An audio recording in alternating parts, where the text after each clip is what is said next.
What's up, everyone? I hope your day's been good so far. Let's get started. Today I want to show you an opening hardly anyone knows, and the best part is, your opponent probably hasn't seen it either. It's the Chigorin opening. It starts with pawn to d4, pawn to d5, and knight to c3, a move you don't see too often, but it's surprisingly solid. The real strength of this opening is in how simple it is. It's easy to get the hang of, the plans are clear, and they work in pretty much every game.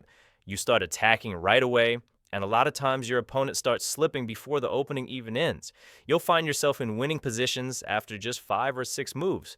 And since most players aren't ready for it, just by making natural, intuitive moves, you can get stronger positions, both strategically and tactically, and knock them out of their prep right from the start. Now, knight to c3 is already an interesting move because in queen's pawn openings, most players want to push their c-pawn, either to c4 to challenge d5 or to c3 to support d4. But playing knight to c3 right away keeps you from doing either. So why go with the knight here? Well, the Chigorin is all about launching a kingside pawn storm and going for a long castle. So pushing those queenside pawns would clash with that plan. That's why knight to c3 is actually a solid option. Your opponent just doesn't realize it yet, so they'll probably keep playing what they know. Most likely, they'll go knight to f6. It's 10 times more common than any other move here. And from this point, you've got some options. You can go bishop to f4, that's the London system, Jababa variation. You can also go for the Rappaport variation, named after Richard Rappaport. But my recommendation is bishop to g5. That's what's called the Richard Verosov attack. Now here your opponent has 2 main options again, either pawn to e6 or bishop to f4. Let's take a look at bishop to f4 first because that keeps us in Chigorin territory.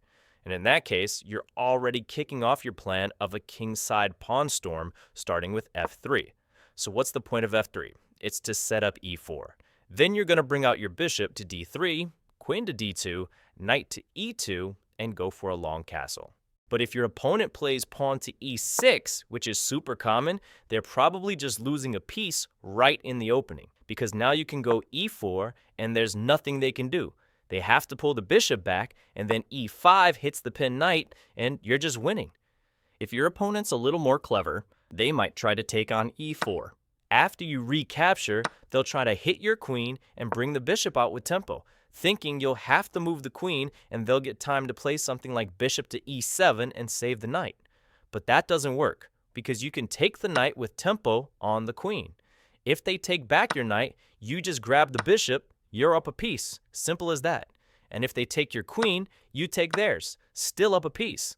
But now the position's even more winning because with the queens off, your extra piece matters a lot more. If they don't fall for the trap and play something more solid like knight to d7, then yeah, e4 is no longer an option because the knight isn't pinned anymore, but that's fine.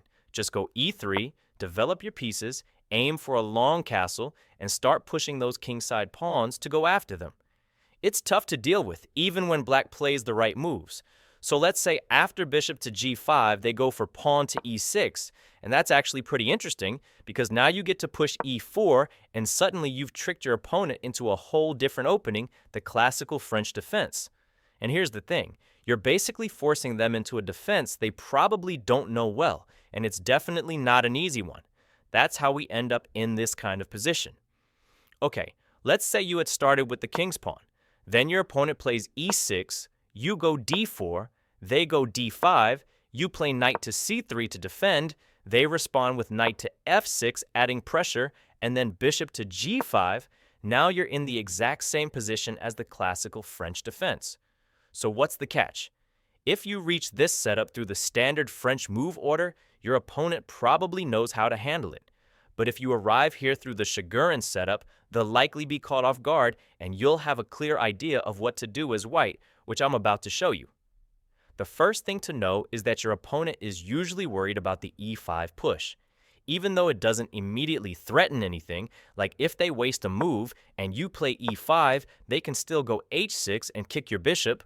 Most of the common moves here already deal with that idea, like bishop to e7 or just capturing the pawn. We'll get into both of those lines in a second.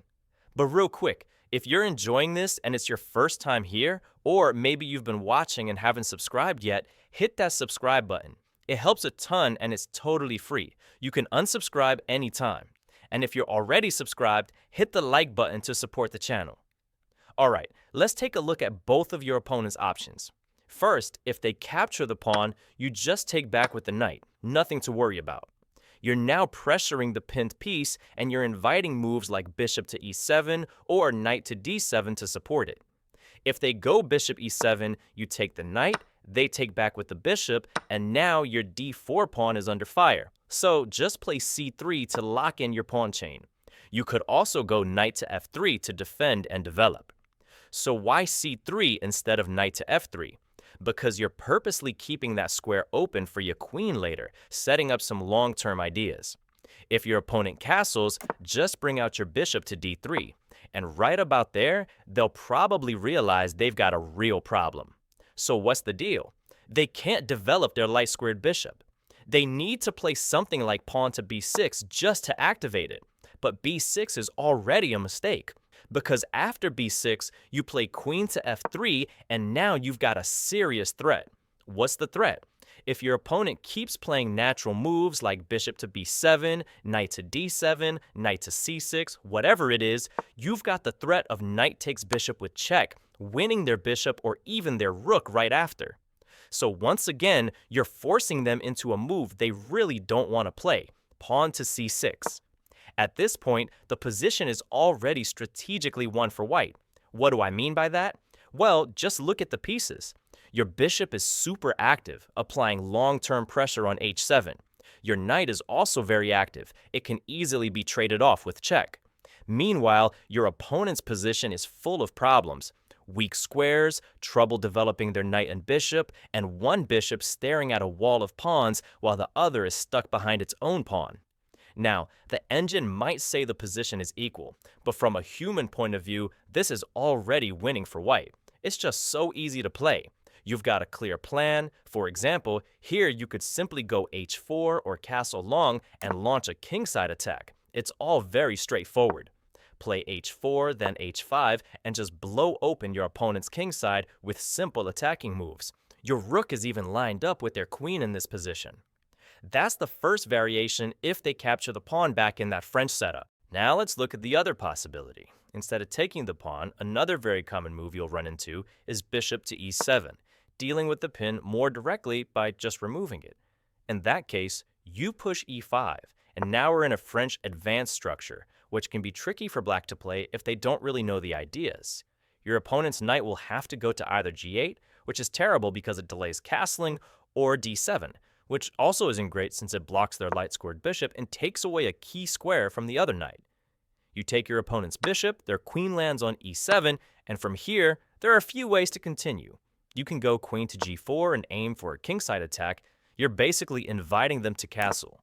If they do, you play bishop to d3, knight to f3, and later on, pawn to h4, h5, and even h6, attacking in a way that's very straightforward and, more importantly, hard to deal with for black. Your plan is easy to carry out, theirs isn't. Or you can go for a trickier idea, knight to b5. Why is it tricky? Because it leads to lines where your opponent won't know what to do. That knight is not easy to kick from b5, and it creates two threats. First, you're threatening a fork on c7. Second, if the c-pawn ever moves, you can jump in with knight to d6 check, stopping them from castling. So they'll have a hard time dealing with both threats. Let's say they go knight to a6 to stop the c7 fork. Now their knight is stuck on the rim and they've lost the ability to kick yours. You just play pawn to c3 and suddenly their knight is out of squares. It'll be hard to bring it back into the game. If at any point they try pawn to c6 to kick your knight, you're happy to go knight to d6 with check, once again stopping their castling. If they do something else, your plan is still the same as before, queen to g4, bishop to d3, and a kingside attack. Now maybe they play something better, like dropping their queen back, trying to kick your knight later. No problem. They've undeveloped their queen, and now you've got more space. Natural moves like f4, bishop to d3, queen to g4, they all work. When they eventually try to kick your knight, you just bring it back. No big deal. Again, it's tough for black if they don't really know what they're doing. And in this case, your opponent isn't a French defense player. They're going to feel uncomfortable. The best move they can go for is knight to b6, since now the queen covers the c7 square, and they haven't committed to developing anything else yet. In that case, just play something simple like bishop to d3. If they go after your knight, just drop it back to c3, and your plan stays the same. Once their knight is developed, go queen to g4 or queen to h5, start putting pressure on the king, and go for a long castle.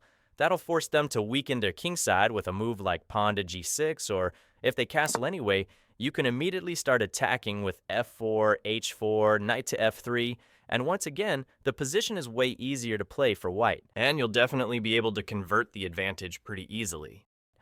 Alright, that's it for today. I really hope you enjoyed the video and that I was able to help you out with what we covered. If you're looking to get better at chess and you like the way I explain things, feel free to subscribe to the channel. It really helps me keep bringing you more content like this. I'll see you in the next one.